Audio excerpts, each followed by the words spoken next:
What I'm going to give you is actually a fairly informal examination of some of the vernaculars of Bob Dylan. I'm absolutely uninterested in whether his work is literature or not. I could care less whether you call the songs poetry or not. So that's sort of beside the point. But I think he is, and he has been, a very interesting model for the use of other kinds of voices. And contrary to some of what Wordsworth posits, I tend to think of a vernacular as perhaps embodying the other, but the other is self too. That there, well, I won't get into that part now, at least. And this was written for a general audience, and it was included in a recent book that Neil Corcoran edited for Chatto and Windus called "Do You, Mr. Jones, the Poet," or Bob Dylan Among the Poets and Scholars. So it is a fairly general discussion. And it will start a little bit with setting the context. It looks at his vernaculars, particularly in terms of his humor. And so it sets the context for his humor, first of all. Those of you who are unfamiliar and absolutely uninterested in his work, bear with it. I do tend to spell out, and I quote from it a lot, so I don't think you'll be entirely lost. And then at the end, it is a more focused discussion of the use of vernaculars in his work. Who came up with Alias? Alias what? Chris Christopherson as Billy the Kid asks, and Bob Dylan as butcher turned follower of the man who was so free answers, alias whatever you please. After all, the set of Pat Garrett and Billy the Kid was chaotic under a stormy Sam Peckinpah, and the writer Rudolf Wurlitzer saw much of his script hatcheted. The moniker seems so apt for Dylan, it's hard to believe he didn't propose it himself. He is the one who will write, "You may call me Terry, you may call me Timmy, you may call me Bobby, you may call me Zimmy, you may call me RJ, you may call me Ray, you may call me anything." So as a teenager, I named my cat Alias. I vacuumed my mother's house in a state of empowered rage to, well, she talks to all the servants about man and God and law. Everybody says she's the brains behind Pa. She's 68, but she says she's 24. When the commander-in-chief pointed upward and said in one of his songs, "The sun's not yellow, it's chicken," I saw either George C. Scott in uniform or Katie LaToya's dad. The sly jokes, the put-downs, the puns, the snarls, the goofs, the word riffs straight out of Dr. Seuss, these were the pyrotechnics that cemented my Dylan allegiance. These were evidence of his trustworthiness to me in the ballads and the love songs and the phantasmagoric indictments. The humor cemented my perception of integrity. For when Dylan makes jokes, they seem conjured for his own benefit. Many of them appear in the songs like private giddy moments. Lonesome and blue, a man calls the time operator just to hear a voice of some kind. When you hear the beep, it will be 3 o'clock. She said that for over an hour, and I hung up. Son of the poor boy in the traditional blues, poor boy a long way from home, Dylan's po' boy in the palace of gloom, called down to room service and said, "Send up a room." In writing about Dylan, anyone runs the risk of becoming his character in Tarantula, his first sort of prose book novel, I guess. Scholar is the character. His body held together by chiclets, not even talking to anybody. And of course, this is magnified when the subject is Dylan's jokes. "What are your songs about?" Playboy magazine asked him in 1966. "Oh, some are about 4 minutes, some are about 5, and some, believe it or not, are about 11 or 12. Most of the jokes, and particularly the goofiest, are nothing on the page and off, even in this context, or especially in this context. Little flecks in an absurdist cup of coffee. Without Dylan's delivery, drawled or keened or barked, they can be knee slappers. Their sly tenor, their half-dumb, half-funny quality gives us a glimpse of a ripping mind at work, like Sonny Rollins' improvised glissandos through the canon or Lenny Bruce's stand-up leaps. They also preserve a space for him to rip in. In the classic operation of a joke, they say, "You expect oranges? I'll give you hammers." For over 40 years, they have reinforced the sense of his deflecting of any characterization of his work, even self-definition, which would limit in any way his arena. Refusing to answer a Swedish journalist's question about protest songs, moments later he notes that his new Rainy Day Women number 12 and 35 was sort of a Mexican kind of thing, very protest, very, very protest, and one of the protestiest of all the things I've protested against in my protest years. A reporter in California asked him what was most important in his life. "Well, I've got a monkey wrench collection," he answered, "and I'm very interested in that." The stand-up humor he wielded particularly early on in press conferences and interviews, perhaps the dance part of his self-description as song and dance man, the white-faced minstrel, set him up from the get-go as a slippery fellow. Just when a journalist would get him on a line, he'd slip away. Wiggle to the front, wiggle to the rear, wiggle till you wiggle right out of here. He was, by all reports, goofy from the beginning. He and a childhood friend, John Buckland, invented a game they called Glissendorf. Around unsuspecting others, they enacted a kind of shaggy dog conversation only to watch the bystanders' confusion.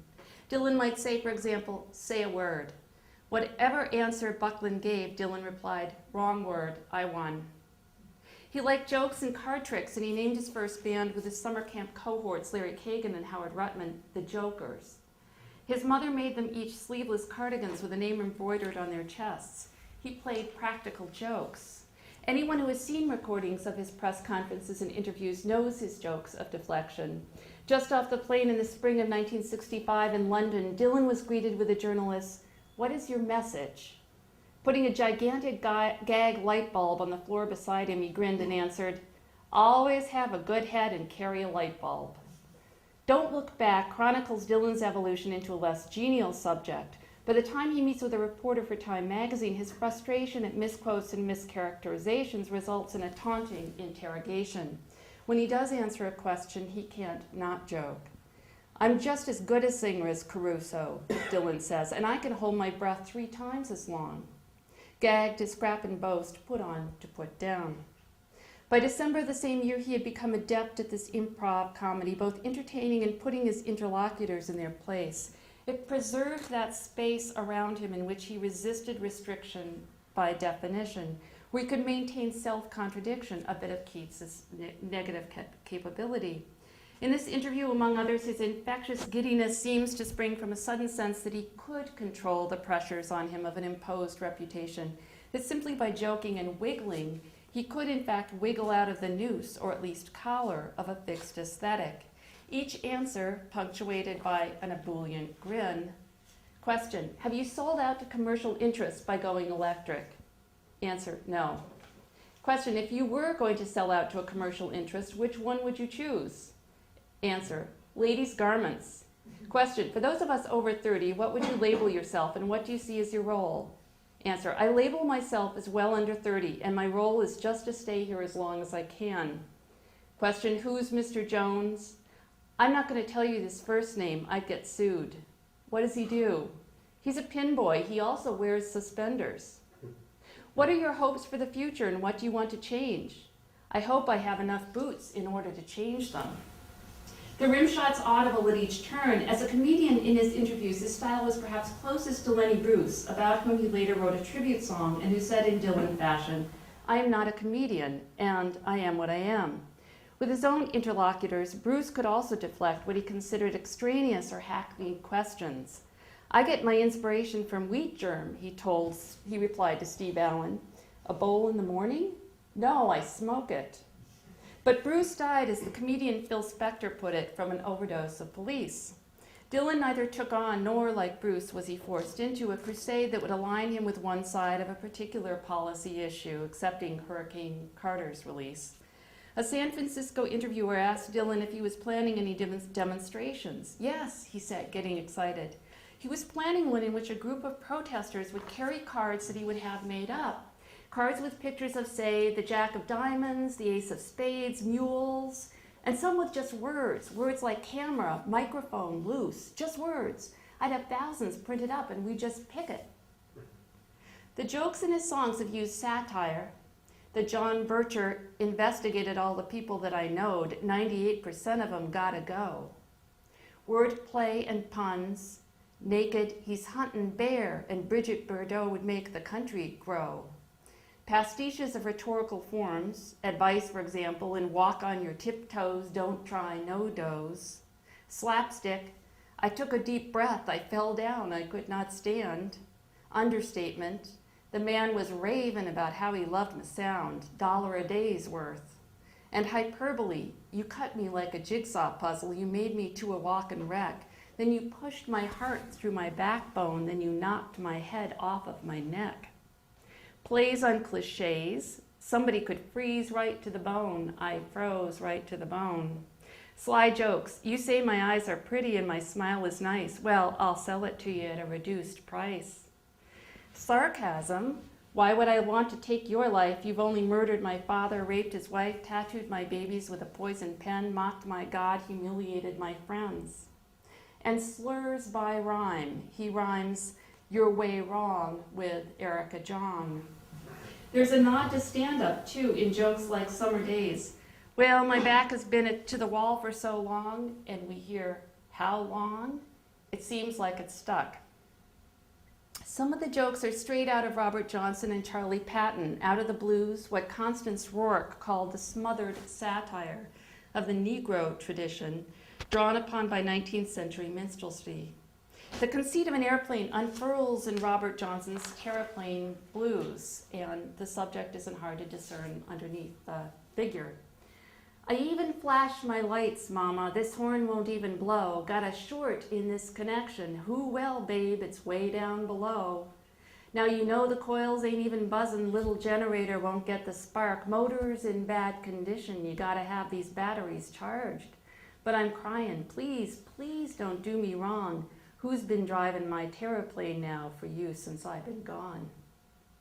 Dylan moves this from the car to construction, conjuring the sexual dysfunctional as a swaggering man's man of ambiguous race.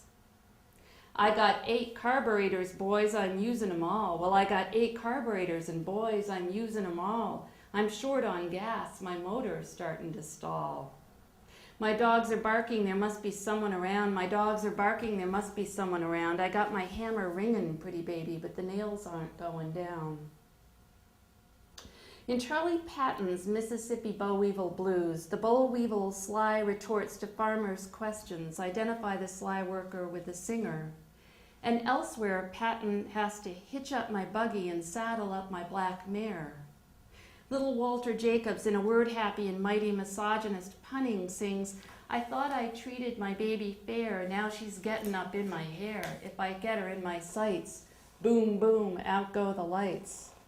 O.V. Wright brags, Ace of Spades, baby, that's me, but sheepishly demurs with Ace of Diamonds is something every woman craves. Dylan, listening in Minnesota to his scrounged recordings and late-night Little Rock broadcasts, got that these jokes were not for the Tonight Show or the Catskills, but rather slid in their sly ways under the pop culture's wire to reach a local audience.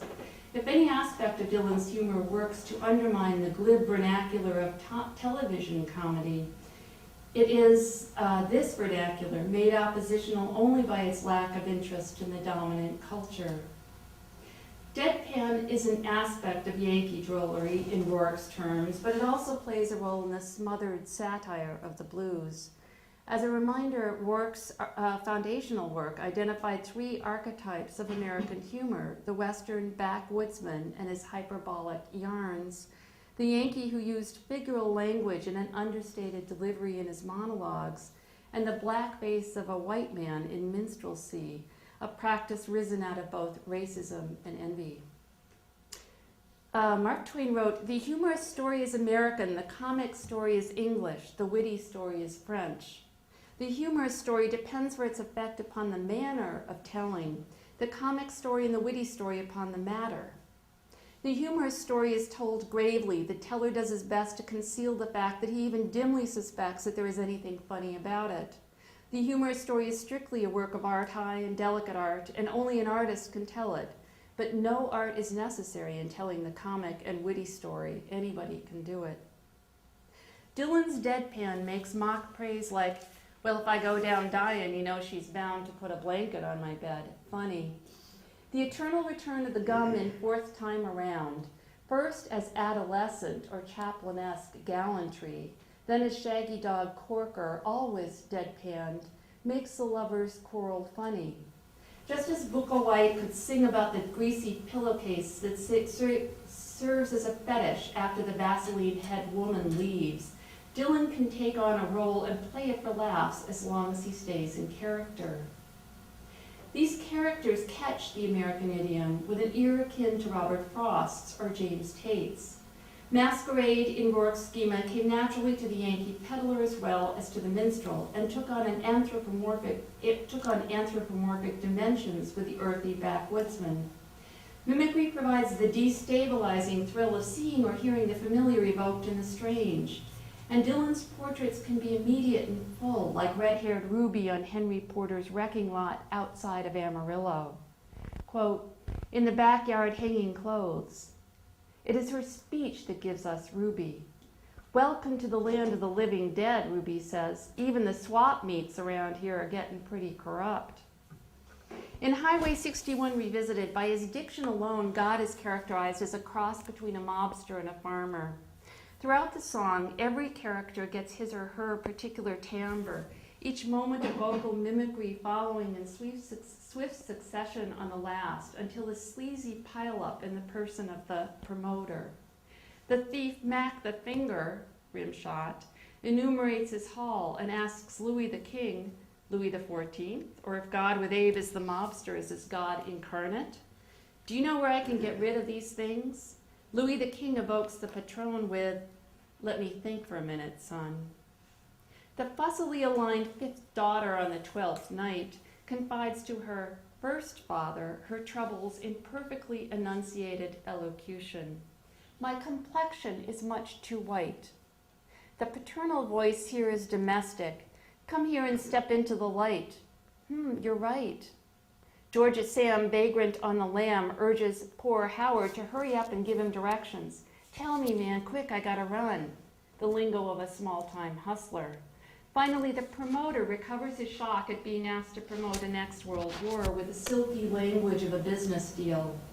I never engaged in this kind of thing before, but yes, I think it can be very easily done. We'll just draw on here as types. The characters manifest their differences by way of their speech in as few as 6 words, and the quick change artistry of the song's mimicry gives the parodies a frenetic hilarity. Elsewhere, Dylan captures duplicity in a suffix, with the glad-handers claiming he loves all kinds of people. Even Jesus gets to use an American vernacular. Well, I'm gonna baptize you in fire so you can sin no more. In songs like Tiny Montgomery and Ballad of Donald White, Dylan developed more extended persona. On 2001's Love and Theft, the device suffuses the collection. The persona of Po' Boy is a down-on-his-luck simple fellow, and to him Dylan gives sweet, almost childlike jokes. There is the joke that I mentioned earlier, the Palace of Gloom send up a room joke, but also the knock-knock joke. And we hear echoes of his song, Knockin' on Heaven's Door, and this is the refrain from Po' Boy. Knocking on the door, I say, who is it and where are you from? Man says, Freddie. I say, Freddie who? He says, Freddie or not, here I come. The poor boy refrains seem to be spoken by a more worldly benefactor, and this may be the voice that tells this joke, its cynicism foregrounding the simplicity of the others.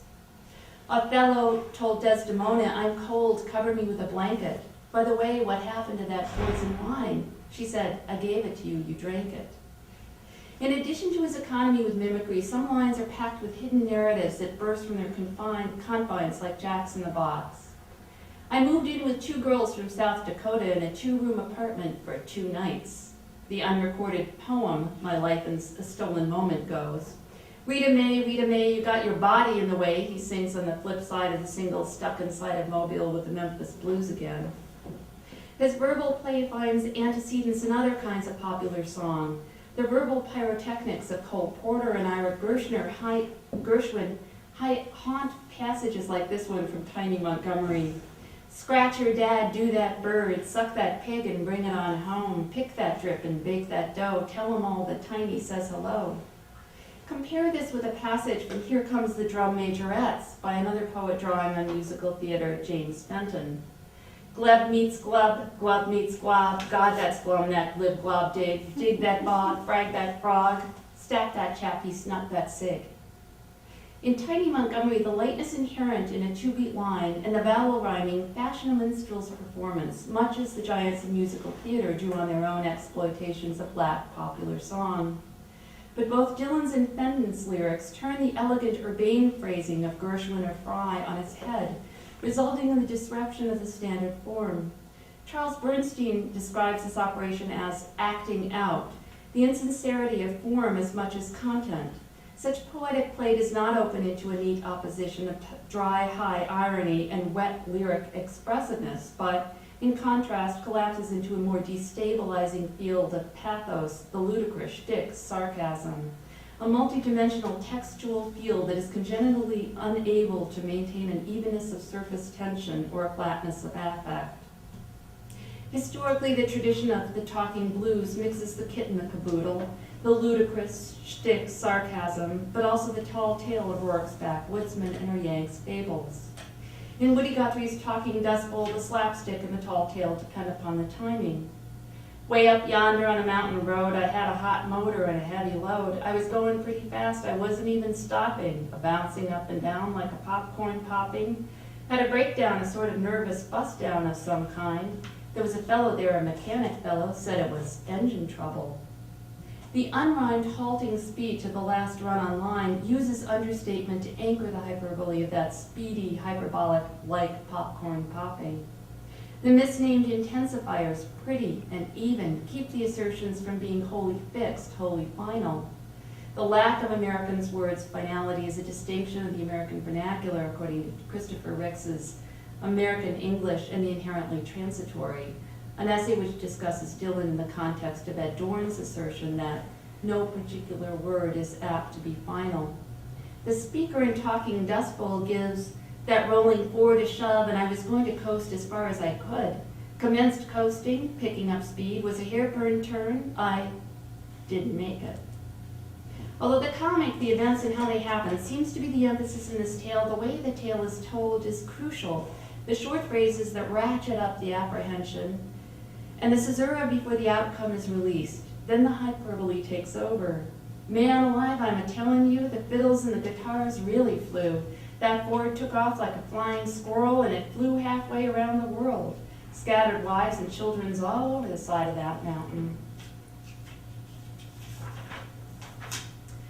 Dylan allows the John Bircher in Talkin' John Birch Paranoid Blues to portray paranoia so comically and with such sympathetic pluck that we find the indicted has already given himself his just deserts. As his fear over communists coming overtakes him, the speaker looks for them high and low, finds Eisenhower to be a Russian spy, as well as Lincoln, Jefferson, and that Roosevelt guy. By the song's end, he's confined to investigating himself. Hope I don't find out anything. Great God! The speaker, being as fallible as the next person, figured both in minstrelsy and burlesque, and some of Dylan's best jokes implicate himself. Well, look at here, buddy. You want to be like me? Pull out your 6-shooter and rob every bank you see. Tell the judge I said it was all right. Yes. Acknowledging he is fallible, however, doesn't mean the sin of pride in others needs to go unacknowledged. It's in his vitriol, his Catullin slurs, that Dylan's humor is perhaps most generative, coming as it did before punk or heavy metal. It put a musical stamp on anger. Worthy targets are the high-handed, the self-serving, the self-deluded, and the insincere. Maggie's brother patronizes you with small change and small talk, but he finds you every time you slam the door. Fines, F-I-N-E-S. The man of peace, like the corrupt sweet talker in Moonlight, is a great humanitarian, he's a great philanthropist. He knows just where to touch you, honey, and how you like to be kissed. He'll put both his arms around you. You can feel the tender touch of the beast. By contrast, the Mr. Joneses are portrayed as more as buffoons than deserving of venom. And don't fall apart on me tonight. He writes, or he sings, what about that millionaire with a drumstick in his pants? He looked so baffled and bewildered when he played and we didn't dance. Those that need a weather vane can still look at those who don't with envy. Dylan acknowledges this with some sympathy. But with those who cannot recognize a universe alternate to their own, and have sewn up the good deeds in the one they know, Dylan is merciless. The hypocritical brings out rancor and good jokes. Yes, I wish that for just one time you could stand inside my shoes. You'd know what a drag it is to see you. A special scorn is reserved for his protagonist's ex-lovers. The gal in Hero Blues wants him to walk out running and crawl back dead, just so long as he is a hero, and there's a giddy snarl in leopard skin pillbox hat. Well, I see you got a new boyfriend, you know I never seen him before. Well, I saw him making love to you, you forgot to close the garage door. Rancor is the apt response to the ennui of the new beau. Yes, you just sit around and ask for ashtrays, can't you reach? The vitriolic jokes give us pleasure. They transgress as Lenny Bruce's jokes transgressed. They articulate the responses we do not articulate because of our fear, our speed, our courtesy. They claim a freedom in their making of hatred and anger a quip, and they entertain.